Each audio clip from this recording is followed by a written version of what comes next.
Back to the Future not only boasts one of the best blockbuster scripts ever written, but many consider it a perfect movie. Back to the Future is a perfect movie. Yeah. Which is why it's so shocking to learn that we almost got a very different movie that wouldn't have even featured the film's iconic DeLorean or Michael J. Fox's Marty McFly. So let's dive in and take a look at what could have been the original version of Back to the Future. Writer Bob Gale came up with the idea for Back to the Future after finding his father's high school yearbook while visiting his parents. And I find out that my father had been the president of his graduating class.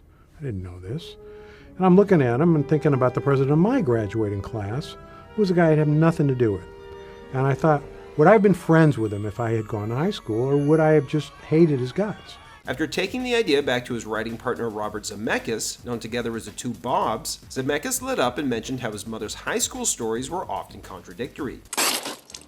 Jesus, you smoke too? From here, the ideas began to snowball as the pair would go on to write the script. Lucky for us, this version of the script wouldn't get greenlit, out of fear that it would bomb at the box office, since the most successful comedies at the time were raunchy films like Animal House and Porky's, while Back to the Future was seen as too tame by comparison. However, had this version of the script been greenlit and made, it would have been radically different from the movie we know and love. It's hard to imagine the time machine in Back to the Future as being anything other than a DeLorean, but originally it wasn't even a car. Instead, it was built out of a refrigerator that would emit a beam of light that would send its subject back in time. And while this version of the time machine was also powered by plutonium, it needed a little help from Coca-Cola to work. Additionally, the thrilling sequence at the start of the film that sees Marty travel back in time in the DeLorean while being chased by Libyan terrorists occurs in Doc Brown's lab in the original script, which sees him shot by government agents from the Nuclear Regulatory Commission. The climax of the film also would have taken place at a nuclear testing site where Doc and Marty harness the awesome power of an atomic bomb to get the required energy to send Marty back to the future, which would have seen him step inside the lead-lined time machine refrigerator. If that sounds somewhat familiar, it's because Spielberg very likely repurposed the idea for Kingdom of the Crystal Skull. Don't forget, he was the executive producer on Back to the Future and helped to get it made.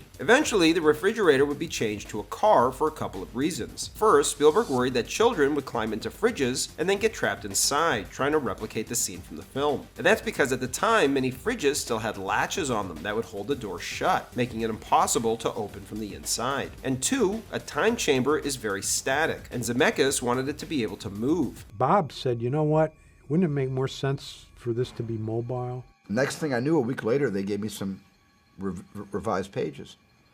And they had turned the time machine into a DeLorean. They settled on the DeLorean because it basically looked like a spaceship, especially to someone in the 1950s, opening the door to the gag with Peabody and his family thinking it was an actual UFO. Yet before production began, Universal's product placement department tried to get the filmmakers to change the car to a Mustang, as Ford was willing to pay them $75,000 if they made the switch, prompting writer Bob Gale to say, Doc Brown doesn't drive a Mustang. As a quick side note, while we're on the topic of product placement, it's kind of ironic how the drinks Marty tries to order in this scene. Give me a tab. Tab? I can't give you a tab unless you order something. Right, give me a Pepsi free.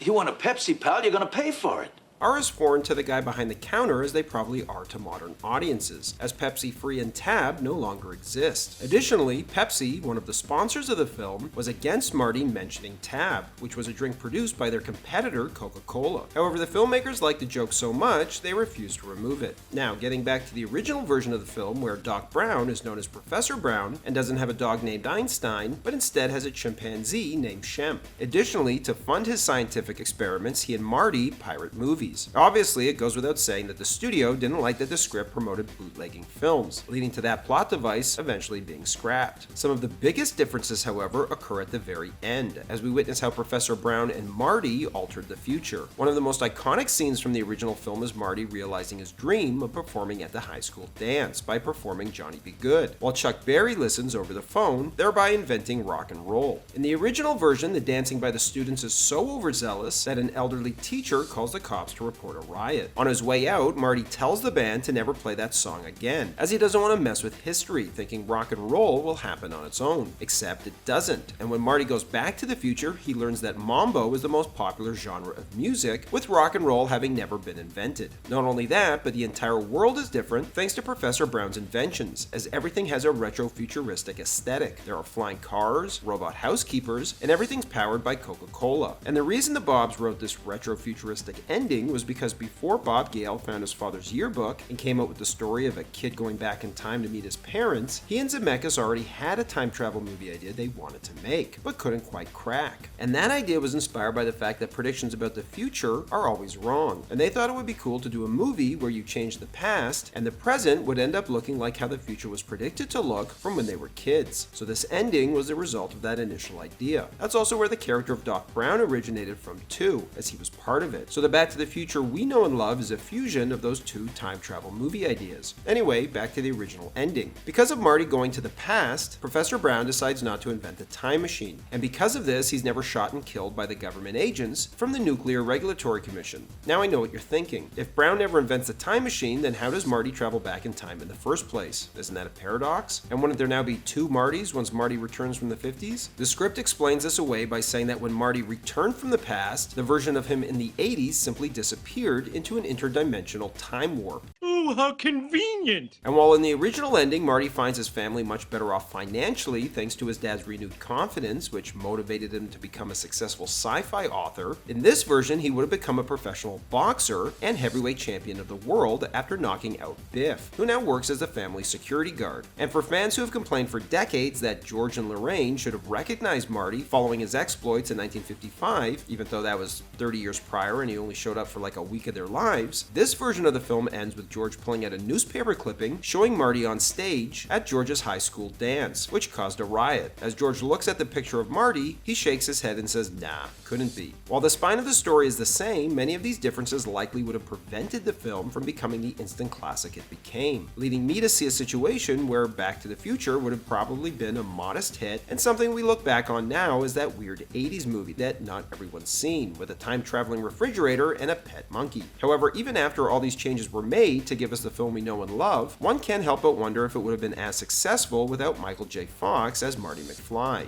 Back to the Future. Yes, Eric Stoltz is your boy in that movie. What an embodied performance. You mean Michael J. Fox? And while Michael J. Fox was always the filmmaker's first choice for Marty, at the time he was committed to shooting Family Ties, and the show's executive producer, Gary David Goldberg, wouldn't let Fox leave the show for several episodes to shoot Back to the Future, as Goldberg worried Fox's absence would hurt the show's ratings. Likewise, Universal, who was producing Back to the Future, wouldn't delay the start of production to wait until Michael J. Fox was free. Unable to get Fox, the filmmakers began auditioning every young actor in town, from Ben Stiller, Lorraine, lately I've come to the conclusion that I don't know anything about my parents. to John Cryer. You don't mind if we park for a few minutes? Until finally narrowing it down to C. Thomas Howell and Eric Stoltz. The filmmakers preferred Howell. You don't mind if we park for a few minutes, do you? However, Sid Sheinberg, who was running the studio at the time, preferred Stoltz after seeing him in Mask, and was so confident in Stoltz that he told the filmmakers that if Stoltz didn't work out, they could reshoot the film. Talk about famous last words. Unfortunately, Stoltz was largely a dramatic method actor, and viewed Back to the Future as a tragedy, since Marty is essentially a stranger to his own life when he returns home, with memories of an entire life and timeline that no longer exists, and nobody else remembers. And when you think about it, Stoltz isn't wrong. Marty never gets to experience the better upbringing he had by changing history. Everyone else in the family experiences it, and everyone has memories of it, except for him. Stoltz's view of the script extended to his portrayal of Marty as well, leading him to play the character far more sullen and dour. As a side note, I've always wondered how much Stoltz's casting had to do with Crispin Glover being cast as his father, since Stoltz actually looks like he could be his son, unlike Michael J. Fox. Speaking of the rest of the cast, Stoltz's method acting also rubbed many of them the wrong way. He had a really interesting process. It kind of, he liked to create friction, I think. He liked to be called by his character name all the time. He wouldn't answer. If you said Eric, he wouldn't answer you. You had to call him by his character name, which a lot of people find hard. In the scene in the cafeteria where he's pushing me and Strickland comes up, he was pushing me so hard with his whole method thing. The method was very strong toward me. Right. You know? So, because you're the antagonist. Of course. I mean, he was driving the heels of his hands hard into my collarbones. And I'm talking to him between takes, early takes. Hey, Marty, quote unquote. You're just really, I mean, it's a movie. You're going to break my collarbone, man. And he pretends he really doesn't hear me because I'm not in the scene with him at that point. And take two. Bam! bam, into my collarbones. All in all, Stoltz filmed for a total of 6 weeks, and during that time the filmmakers weren't exactly happy with his performance, but felt there was possibly enough good bits here and there that they'd be able to cobble something usable together during editing, which was actually happening concurrently with filming due to the movie's condensed production schedule. After director Bob Zemeckis screened 40 minutes of edited footage, he began to panic as he realized they had a major problem. He just said, I don't think we're getting the laughs that I was hoping we would get. Zemeckis and writer Bob Gale, feeling strongly that this was not the movie they set out to make, held studio head Sid Sheinberg to his word, and worked out a deal with Family Ties that would allow Michael J. Fox to film both that show and Back to the Future concurrently, as long as Family Ties took priority. I'd work at Family Ties from 10 to about 5, and then go over to the set, and I'd get there probably about 6 and start shooting and work all night till about 4 or 5 in the morning, and then go back and literally get driven home and carried in the house and dropped in bed and woken up in the morning, put in the shower, and I mean, it was just crazy. And in a weird bit of irony, not only would Stoltz be replaced, but by reshooting the entire film with Fox, life would imitate art. As Stoltz getting fired from the film would reflect the tragedy he saw the film as, with his cast members getting to redo the entire film with a new Marty, just like their characters do in the movie after history has changed, as Stoltz wouldn't be around to experience it, just like Marty. Whoa, this is heavy. The recasting of Marty also gave the two Bobs an idea after seeing the footage of Stoltz blend in a little too easily in his black jacket in 1955's Hill Valley. Seeing how this film was supposed to be a comedy, the Bobs felt that it would be funnier if Marty's wardrobe really stuck out, and so they gave him his famous orange puffer vest, which to someone in 1955 looked exactly like a... What's with the life preserver? One casualty of Stoltz recasting that is seldom discussed is the fact that the actress that played his girlfriend, Jennifer, was replaced too. Originally, Jennifer was played by Melora Hardin, who eventually shot to fame years later as Jan Levinson Gould in the US version of The Office. Just Jan Levinson. No Gould? No. However, a few producers worried that Melora, who was shorter than Stoltz but taller than Fox, not only wouldn't look right standing next to Fox, but feared audiences might not buy it either. The female executives thought it emasculated their lead character for him to have a girlfriend that's taller than he is. Ugh. The men could care less. They were like, who cares? Melora would be replaced by Claudia Wells, which ironically wouldn't be the last time the role of Jennifer was recast. Just like it's hard to imagine any other actor playing Marty McFly, the same can be said of Christopher Lloyd as Doc Brown. John Lithgow, coming off back-to-back supporting actor Oscar nods, was an early favorite, but he was in high demand at the time and unavailable. The only other actor seriously considered was Jeff Goldblum, and if Christopher Lloyd wasn't convinced by his then wife to read the script after he allegedly threw it in the trash, Goldblum may have been our Doc Brown. However, considering Goldblum is more than a decade younger than Lloyd, it's likely his interpretation would have been wildly different, possibly something more contemporary and closer to his portrayal of scientist Seth Brundle in The Fly, which he would star in a year after Back to the Future came out. Plus, it was Lloyd who suggested Doc Brown should have wild white hair similar to Albert Einstein. Ironically, Christopher Lloyd, Jeff Goldblum, and John Lithgow all starred together in The Adventures of Buckaroo Banzai across the 8th dimension a year before. It's interesting to consider that what to many is a perfect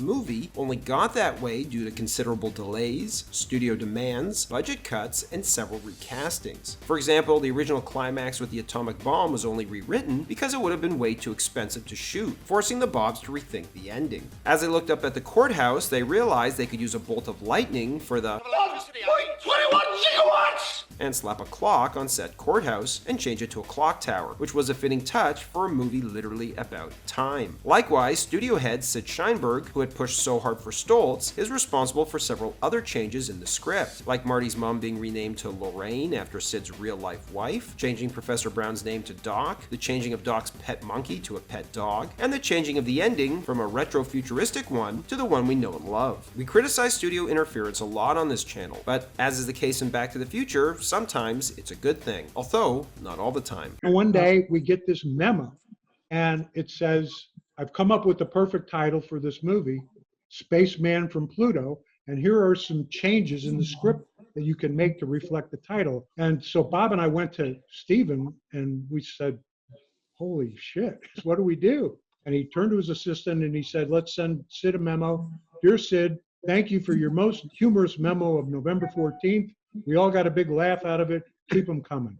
We knew that Sid would be too embarrassed to admit that he was serious, and we never heard about it again. Thanks for watching, everybody, and don't forget to like and subscribe to Bullets and Blockbusters for more great content.